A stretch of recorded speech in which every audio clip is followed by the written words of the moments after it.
1950s का दौर था। न्यू पापुआ गिनी में एपिडेमिक लेवल पर एक बीमारी नमूदार होती है जिसे कोरू का नाम दिया जाता है। कोरू के लफ्ज़ी माना है टू शेक और ट्रेम्बलिंग यानी कपकपाहट, क्योंकि इस बीमारी में मुब्तला शख्स इतना कपकपाता था, इतना शेक करता था कि सही से या बिना सहारे के खड़ा भी नहीं हो सकता था। इस बीमारी को लाफिंग डेथ यानी मुस्कुराती हुई मौत भी कहा जाता है, क्योंकि इस बीमारी में मरीज़ जो है अपने आप ही इनवॉलंटरीली हंसना शुरू कर देते। इसी वजह से लोकल ज़ुबान में इस बीमारी को नेगी नागी कहा जाता था, जिसके लफ्ज़ी माना है पागल आदमी, अ फूलिश पर्सन। इस बीमारी की वजह जानने के लिए बड़ी तगो-दो की गई और जब वजह सामने आई तो हर कोई हैरान रह गया। एवरीबॉडी वाज स्टन्ड और आई एम श्योर कि आप भी जब ये वजह जानेंगे तो हैरान रह जाएंगे।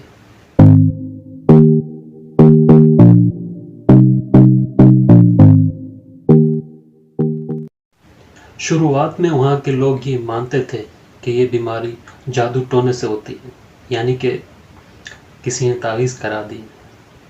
कुछ डॉक्टर्स ने कहा कि कोरू हैज़ अ जेनेटिक ओरिजिन, यानी कि ये एक ख़ानदानी बीमारी है जो कि माँ बाप से बच्चों में ट्रांसफ़र हो जाती है।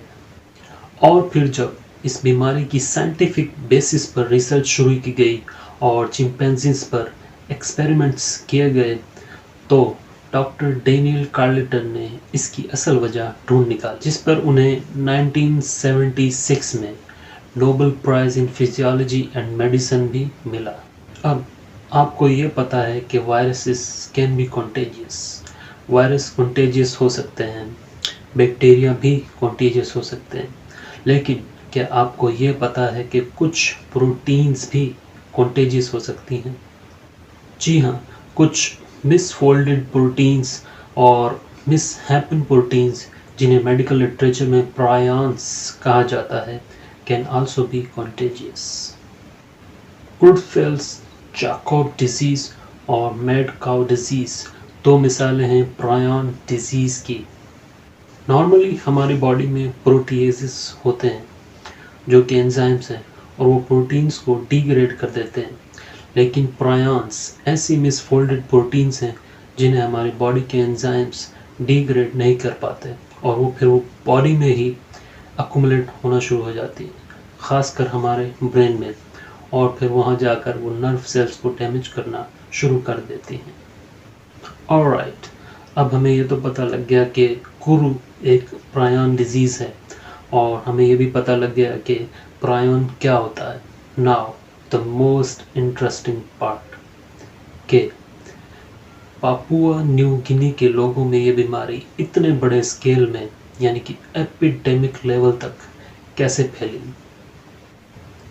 वजह थी एक कल्चरल प्रैक्टिस जिसे फ्यूनेररी कैनिबलिज्म कहते हैं, यानी जब उनका कोई फैमिली मेम्बर या कोई प्यारा मर जाता था तो वो उसकी डेड बॉडी को काटते थे, पकाते थे और खा जाते थे, और ऐसा करने के बाद वो समझते थे कि उनके जो प्यारे हैं उनकी रूह आज़ाद हो गई है।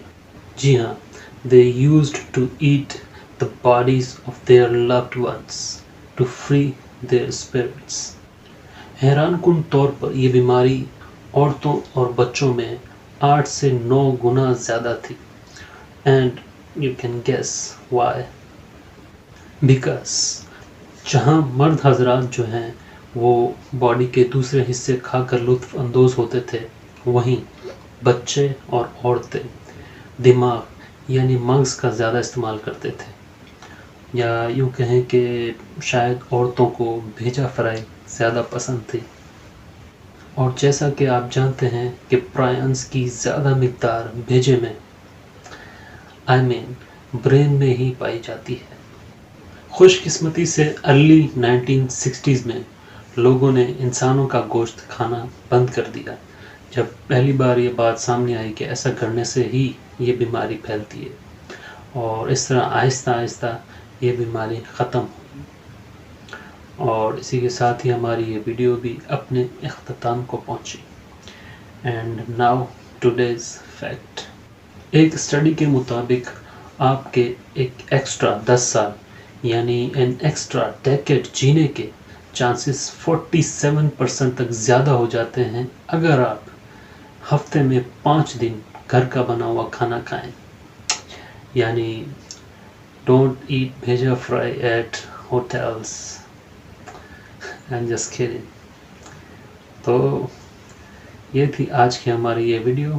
اگر آپ کو پسند آئی ہو تو لائک کر دیجیے گا، اور اگر آپ کو لگتا ہے کہ یہ ایک انٹرسٹنگ انفارمیشن ہے تو اپنے دوستوں کو بھی بتائیے گا اس کے بارے میں.